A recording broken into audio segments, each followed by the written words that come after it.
Welcome to Flame Lily Studio.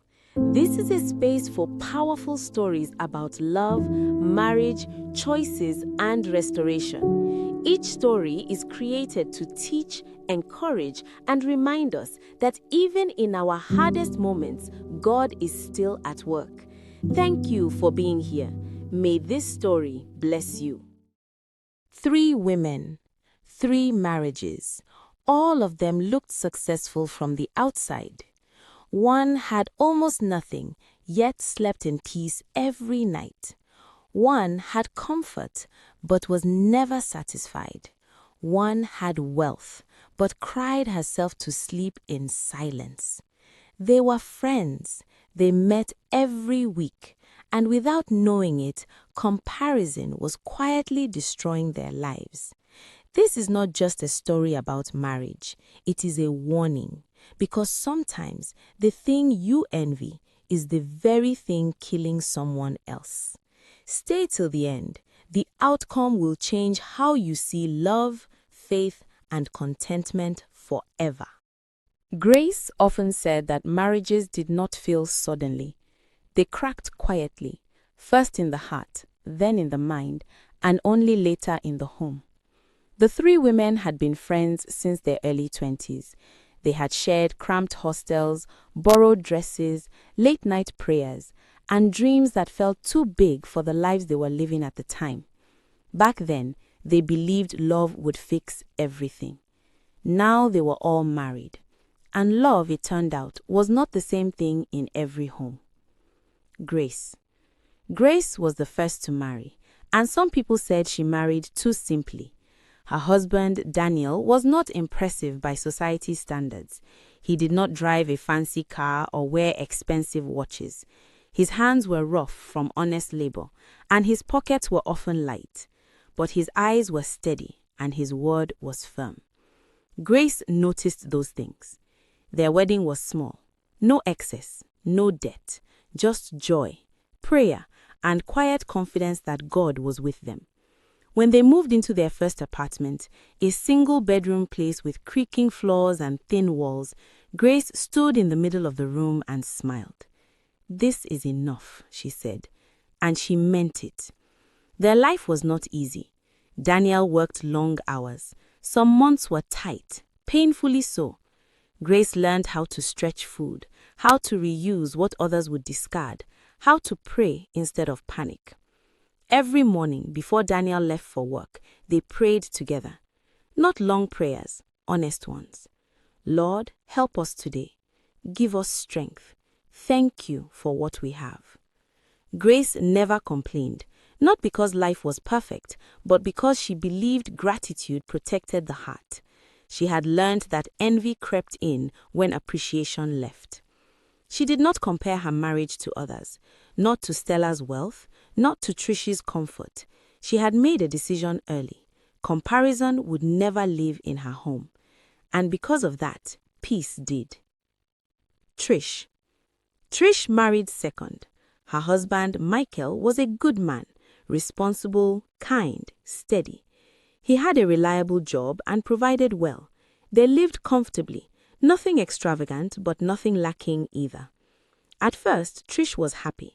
She enjoyed the freedom marriage gave her, the sense of arrival, the approval that came with being settled. But as time passed, her contentment began to thin. It started with small thoughts. Is this all? Shouldn't we be doing better by now? Then came social media. Photos of vacations, designer bags, luxury cars, friends announcing promotions and moving into bigger homes. Trish scrolled endlessly, measuring her life against carefully curated moments of other people's success. And suddenly, what she had no longer felt like enough. Michael noticed the change. She sighed more, smiled less, complained often. "Stella travels again next month," she said one evening, not looking at him. "Did you see the car her husband bought her? My phone is outdated. Everyone has upgraded." Michael tried. He explained budgets, made plans, promised growth, bought thoughtful gifts within his means. He reassured her with words and actions, but reassurance began to feel useless against comparison. Trish stopped seeing Michael's effort. She stopped counting her blessings, and slowly, respect began to erode. Love was still there, but it no longer satisfied her hunger for more. Stella. Stella married last. Her wedding was the grandest of the three. Expensive venue, designer dress, influential guests. Her husband, Victor, was admired and envied. Wealth followed him effortlessly, and attention followed him everywhere. From the outside, Stella looked like the most blessed woman among them. Inside her home, it was a different story. Victor was charming in public. Gentle hands, warm smiles, generous words. People praised him constantly, and Stella learned to smile on cue. Behind closed doors, Victor was cold, dismissive, controlling, cruel. He criticized her tone, her body, her thoughts. He cheated openly, barely hiding it. When Stella confronted him, his anger followed swiftly. Never where bruises could be seen, always where pain could be hidden. And afterward, he apologized with gifts, a car, jewelry, trips. Each apology was expensive. Each one silenced her pain for a while. Stella began to associate luxury with suffering. Every beautiful thing in her home reminded her of betrayal. She had everything money could buy, yet felt starved of affection. She wanted one thing: to be loved. Their meetings. Despite their different lives, the women remained close. Every week, they met for lunch or brunch. It was their ritual, their safe space, or at least it used to be. At first, those meetings were filled with laughter and gratitude. They talked about marriage, faith, life. They encouraged one another. But slowly, something changed. Trish began to complain. Michael this, Michael that. He doesn't try hard enough. He doesn't think big enough. She compared him constantly to strangers online, to acquaintances, and especially to Stella's husband. Really knows how to treat a woman, Trish said once, smiling pointedly. Stella's hands tightened around her cup. When Stella tried to suggest contentment, Trish grew defensive. Easy for you to say, not everyone wants to live small. Grace watched these exchanges with growing concern. She remembered the Trish who used to be grateful, the Stella who used to laugh freely. She did not recognize the tension that now followed them everywhere. And so, Grace became the peacemaker. She changed subjects, she softened tones, she prayed silently. She did not yet realize that envy had already taken root, and where envy lived, destruction soon followed. If cracks could speak, they would tell the truth long before mouths ever dared to. By the time the three women noticed something was wrong, the damage had already begun, quietly, invisibly, and dangerously. Grace's quiet watch. Grace noticed everything. She noticed how Trish no longer listened when others spoke, only waiting for her turn to complain. She noticed how Stella laughed a little too loudly in public and went unusually quiet when conversations turned personal. Grace never said much. She believed wisdom often spoke best in restraint. But at night, when Daniel slept beside her, Grace whispered prayers for her friends. Lord, guard their hearts. Help them see what really matters. Don't let comparison steal what you've built. She had seen enough in life to know that envy did not announce itself loudly. It entered softly, dressed as ambition, disguised as desire. And once inside, it rarely left without tearing something down. Trish's at home. Trish carried her dissatisfaction home with her. At first, it was sarcasm. So this is what we're having again? You're not thinking big enough, Michael. Other men are moving forward. You seem stuck. Michael tried to respond gently. He explained finances. He reminded her of their goals. He reassured her that progress took time. But patience has limits when respect is absent. Trish no longer spoke to her husband as a partner. She spoke to him like an obstacle. She compared him openly now, at the dinner table, in the car, even in bed. Victor just surprised Stella with another trip. Victor bought Stella a new car. At least Victor understands how to treat a woman. Michael went quiet. He did not argue. He did not defend himself loudly. But inside, something broke a little more each day. He knew Victor's reputation. Everyone did. The women whispered. The men warned. Michael had had the stories: infidelity, arrogance, cruelty hidden behind charm. But he had never exposed the truth. He believed it wasn't his place. And still, Trish idolized what she didn't understand. Stella's private hell. Stella learned how to survive in fragments. She survived Victor's moods by reading his silence. She survived his anger by shrinking herself. She survived his betrayals by convincing herself that gifts meant remorse. But the truth was crueler than denial. Victor did not love her. He loved power, control, applause. At night, when Stella lay beside him, staring at the ceiling, she wondered how a home so beautiful could feel so cold. She tried to talk to him once, really talk. "I just want us to be close again," she said carefully. Victor laughed. "You should be grateful. Do you know how many women would kill to live your life?" That night, Stella cried silently in the bathroom, staring at her reflection as though it belonged to someone else. She had everything and nothing. The friendship phrase. Their weekly meetings became strained. Trish dominated conversations now, her complaints sharper, her envy louder. She talked endlessly about what she lacked, blind to what she had. Grace tried to redirect. "Gratitude changes how we see things," she said gently once. Trish scoffed. "Gratitude doesn't buy cars." Stella shifted uncomfortably. When Stella tried to encourage contentment, Trish accused her of arrogance. "You always act like you are better than us," Trish snapped one afternoon. "Like we should all be happy with scraps." Grace intervened quickly, her voice calm but firm. That's not what she meant. But the damage was done. What had once been friendship was becoming competition, and competition poisons love. A dangerous thought. One evening, after another argument with Michael, Trish sat alone scrolling through social media. There was Stella, another trip, another photo beside Victor, another caption dripping with luxury.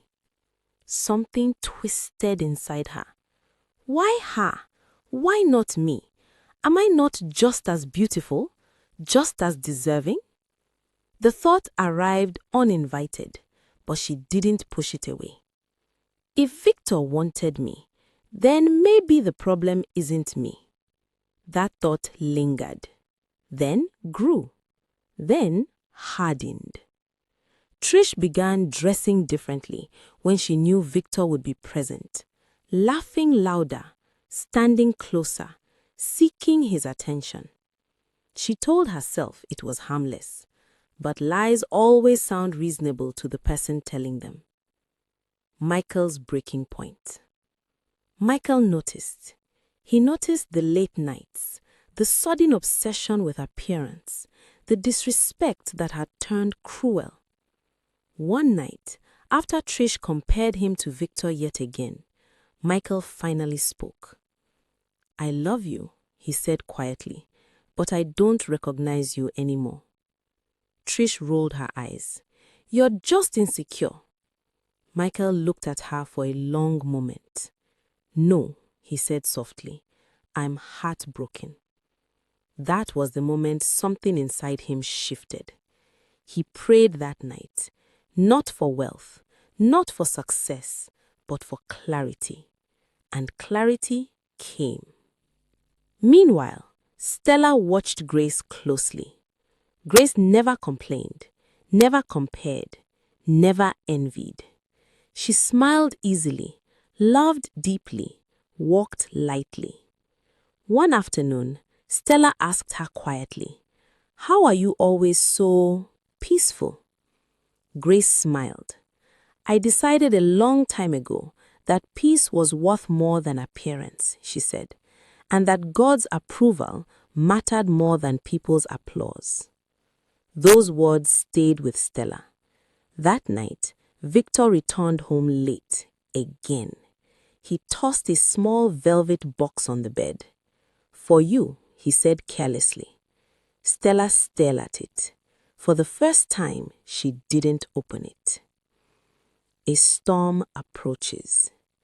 By the end of that week, the tension between all three women was thick. Trish's heart was restless. Stella's spirit was awakening. Grace sensed a storm. And storms, Grace knew, revealed foundations. Some homes would stand. Others would fall.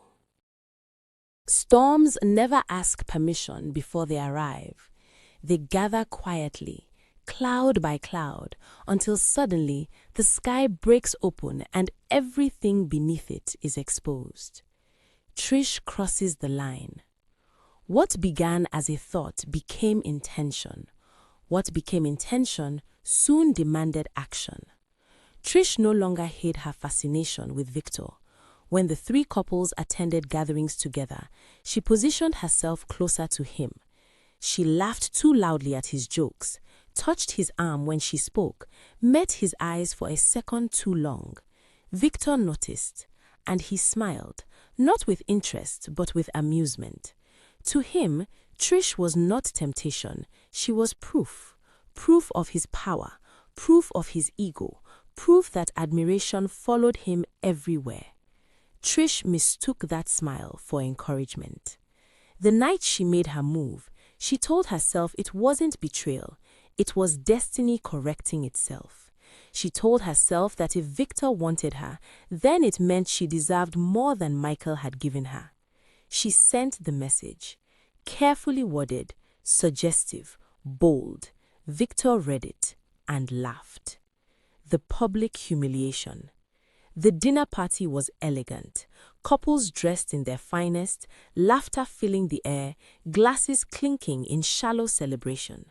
Grace felt uneasy the moment she arrived. Stella felt sick. Trish felt confident.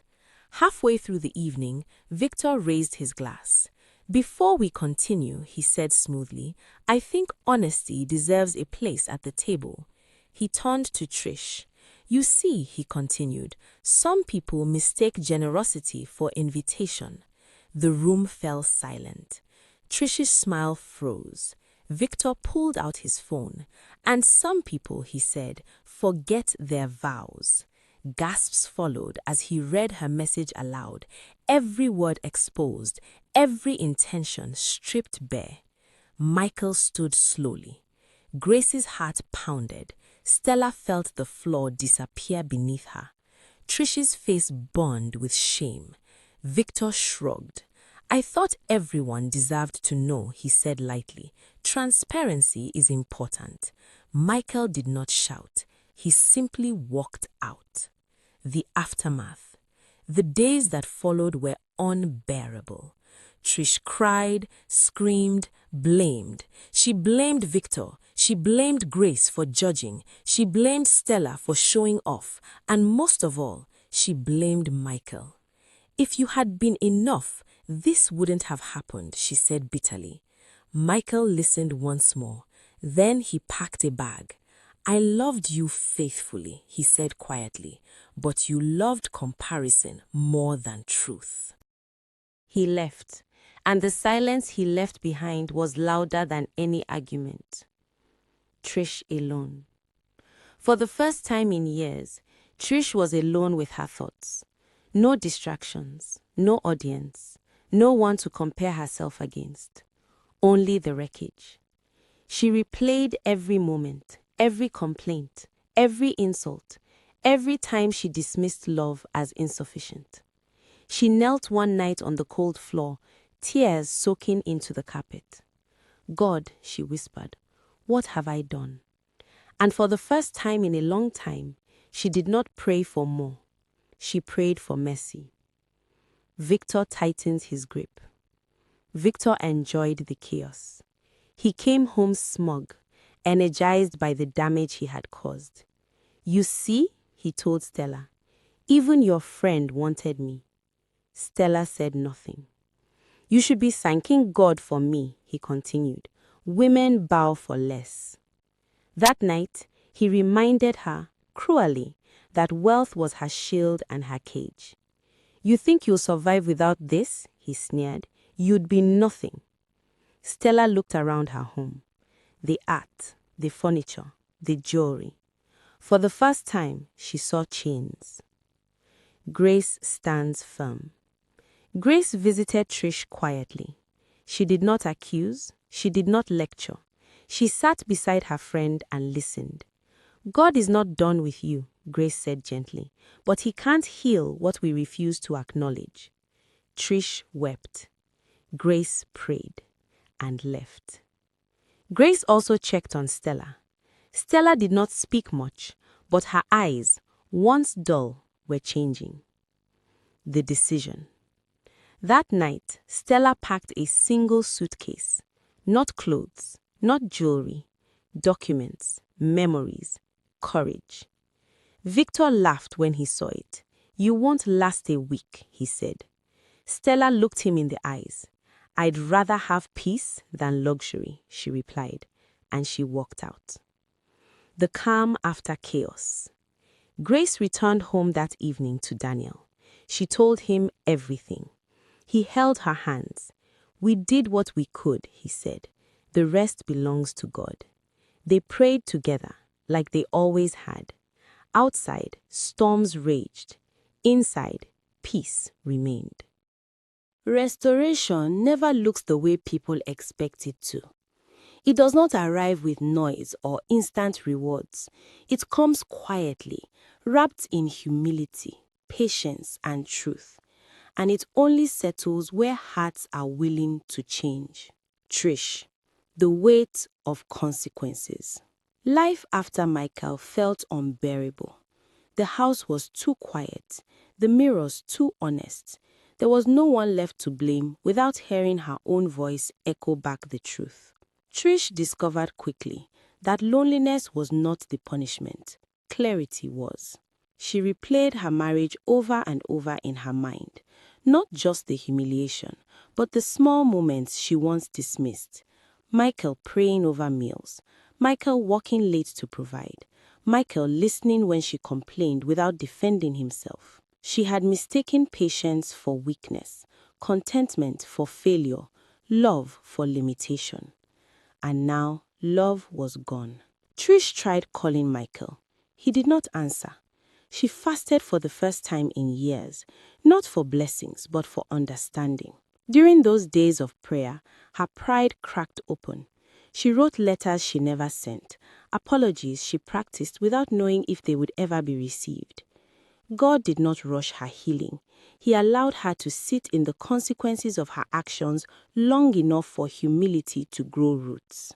One night, alone in her living room, Trish whispered through tears, "Lord, even if you never restore what I lost, please restore who I became." That prayer changed everything. Stella. Learning to breathe again.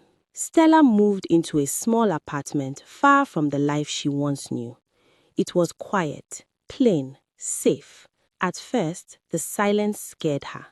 She had lived so long in tension that peace felt unfamiliar. She flinched at sudden sounds. She woke at night expecting anger. But slowly, day by day, she began to breathe. She attended counseling. She reconnected with her faith. She learned that love was not supposed to hurt, and that wealth did not excuse cruelty. Some nights were hard. She missed the comfort money provided, but every morning she woke without fear, and that was priceless. Grace visited often. They cooked simple meals together. They prayed. Sometimes they laughed. Sometimes they cried. One afternoon, Stella said quietly, "I thought leaving meant losing everything." Grace smiled gently.